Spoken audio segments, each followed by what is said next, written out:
take the opposite approach. I'm going to play devil's advocate. And I'm going to say, yes, they should play. And I'm going to give the reasons why I think they should.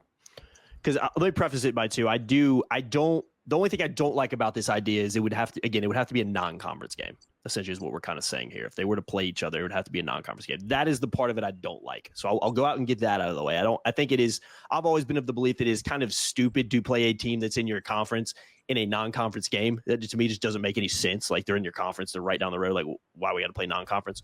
But if that's the situation, they have to go in to play each other twice. Here's why I think they should. Tradition. Just like you said, AJ, tradition, we're losing it way too fast.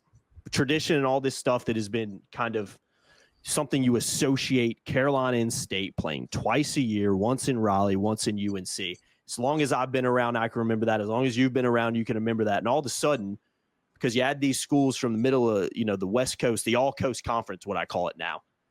You can't play each other. You can't play the school down the road, one of your biggest rivals, twice a year. I don't like that from a viewer perspective. I don't like that from a journalistic perspective like you two. I want to talk about those games. I'd much rather cover State playing UNC in Chapel Hill than go talk about, Carolina playing at Cal or something like that. I agree with you 100% on that. That doesn't intrigue me as much. So from a traditional standpoint, maybe I'm being a little bit too sappy with this.